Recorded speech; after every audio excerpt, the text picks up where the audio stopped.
آج کل روس اور یوکرائن کی جنگ ہو رہی ہے، مگر پاکستان میں بہت کم لوگوں کو اس بات کا علم ہے کہ سن 1882 میں اس وقت کے کنگ اولگ نے روس کی بنیاد ڈالی اور کیو یعنی یوکرائن کے کیو کو دارالحکومت قرار دیا۔ ماہرین کے مطابق روس میں کم از کم 180 اقسام کی تہذیب اور نسلوں کے افراد موجود ہیں۔ عیسائیت روس کا سب سے بڑا مذہب جبکہ اسلام دوسرا بڑا مذہب ہے۔ روس اپنے رقبے اور وسائل کی وجہ سے بیرونی طاقتوں کے پریشر کے سامنے ہمیشہ کھڑا رہا۔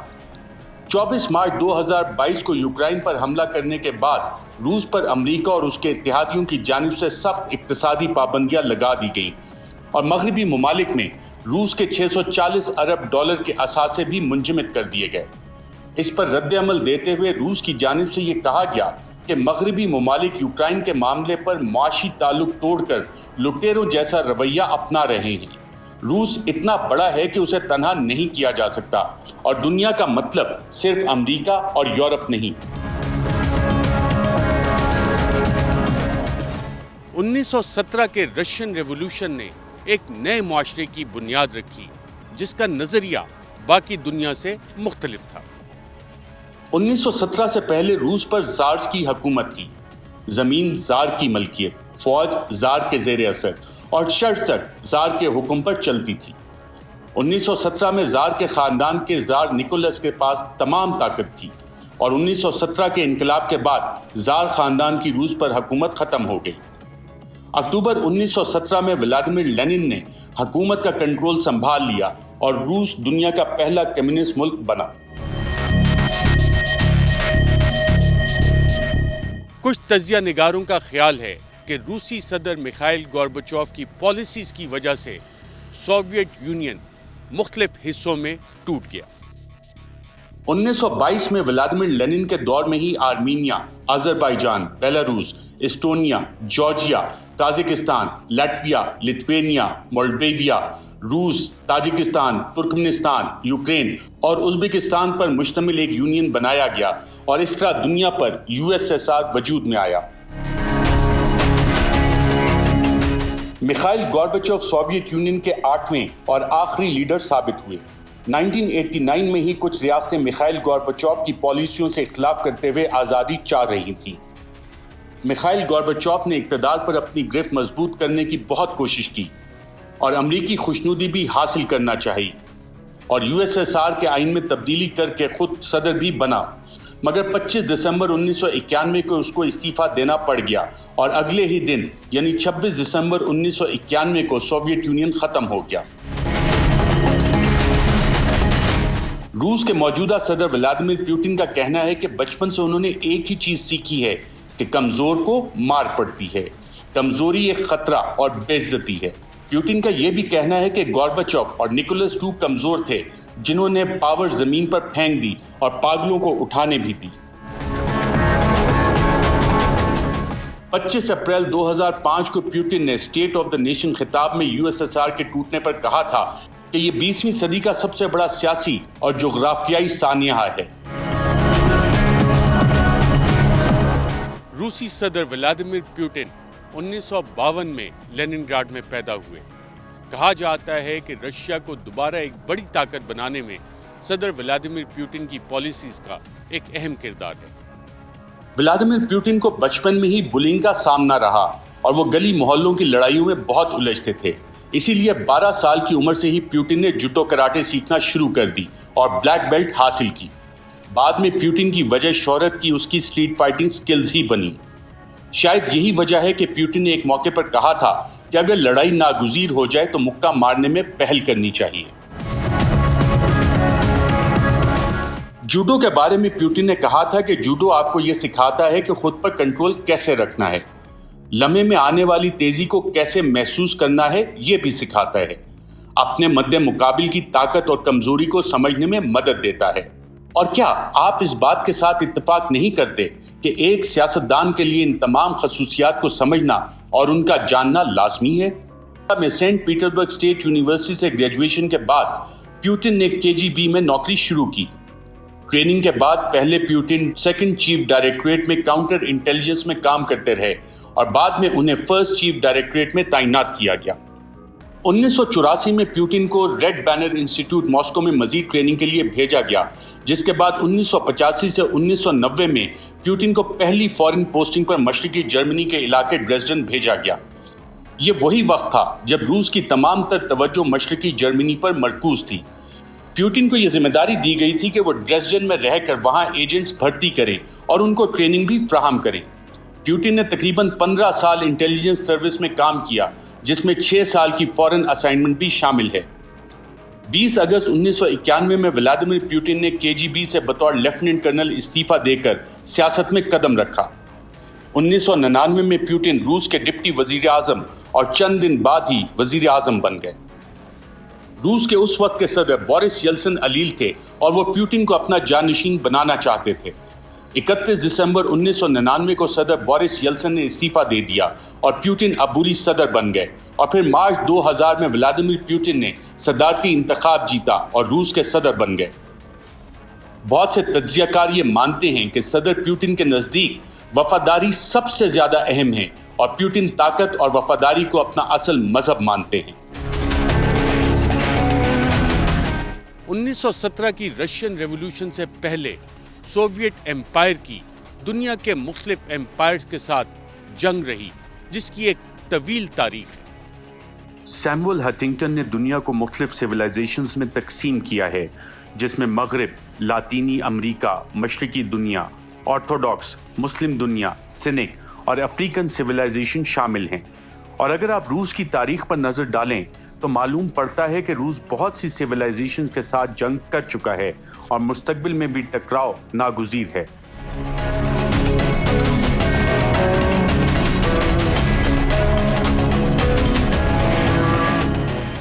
کہا جاتا ہے کہ جب روس کسی ملک پہ حملہ کرتا ہے تو یہ انویژن ہوتی ہے، لیکن جب امریکہ اور اس کے اتحادی کسی ملک میں جاتے ہیں تو وہ وہاں جمہوریت پھیلانے جاتے ہیں، وہاں وہ فریڈمز پھیلانے کے لیے جاتے ہیں، اور ریجیم چینج کے یہ پروجیکٹ بڑے ایمپائرز کی کہانیاں ہیں۔ امریکہ اور اس کے اتحادیوں کا ایک کمال یہ بھی ہے کہ پوری دنیا کو یہ باور کروایا ہوا ہے کہ جب امریکہ کسی ملک پر حملہ کرتا ہے تو یہ حملہ اس ملک میں جمہوریت کے فروغ، ترقی اور آزادی کے لیے ہوتا ہے، مگر جب کوئی اور ملک یہ کام کرے تو اسے حملے اور انویژن کا نام دیا جاتا ہے۔ مثال کے طور پر امریکہ نے عراق، شام، لیبیا اور افغانستان پر حملہ کیا وہاں کی عوام کو نجات دلانے کے لیے اور جمہوریت کے فروغ کے لیے، جبکہ جب روس یہ کام کرتا ہے تو اسے انویژن کا نام دیا جاتا ہے اور دنیا کو بتایا جاتا ہے کہ یہ جارحیت ہے اور جنگ ہے، اسے روکنا ہوگا۔ یہی امریکہ اسرائیل کی جانب سے فلسطین پر حملے پر آنکھیں بند رکھتا ہے، جبکہ بھارت کی جانب سے مقبوضہ کشمیر میں مظالم پر بھی امریکہ کی زبان نہیں کھلتی۔ روسی صدر ولادیمیر پیوٹن نے 2007 کی میونخ سیکیورٹی کانفرنس میں رشین ریسرجنس کے حوالے سے بڑا واضح پیغام دیا تھا۔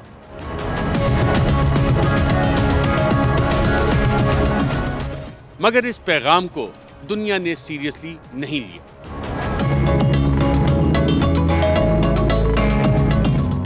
سن 2008 میں رشین افواج جارجیا میں داخل۔ جارجیا بہت عرصے سے نیٹو کا ممبر بننا چاہ رہا تھا، اور اس ضمن میں 2008 میں امریکی صدر بش نے یوکرائن اور جارجیا کو ممبرشپ ایکشن پلان آفر کرنے کی کوششیں کی۔ اس جنگ کے نتیجے میں روس نے جارجیا کی 2 ریاستوں ابخیزیا اور ساؤتھ اوسیٹیا کو آزاد ریاستوں کے طور پر تسلیم کیا۔ 2014 میں ایک دفعہ پھر رشین افواج کریمیا میں داخل ہوئیں، اور دنیا میں یہ بحث چھڑ گئی کہ کیا صدر پیوٹن دوبارہ سے رشین فیڈریشن کو ایک بڑی عالمی طاقت بنانا چاہ رہے ہیں۔ فروری 2014 میں یوکرائن میں سیاسی کشیدگی شروع ہوئی، جس کے بعد 22-23 فروری کی درمیانی شب اپنے سیکیورٹی چیفز کے ساتھ میٹنگ میں پیوٹن نے کہا کہ ہمیں کریمیا کو روس میں واپس لانے پر کام شروع کر دینا چاہیے۔ 27 فروری کو روسی اسپیشل فورسز نے کریمیا کے شہر میں روس کے جھنڈے لہرا دیے، جس کے بعد کریمیا میں ریفرینڈم کا فیصلہ کیا گیا، جس کے نتیجے میں ریپبلک آف کریمیا وجود میں آئی، اور 21 مارچ 2014 کو وہ روس کا حصہ بن گئی۔ ماضی میں رشین زارز اور رشین رولرز نے سوویت یونین کے بارڈرز کو بڑھایا، سوویت یونین کے رقبے میں اضافہ کیا۔ صدر ولادیمیر پیوٹن بھی کیا تاریخ میں اپنا ایک بڑا مقام پیدا کرنے کے لیے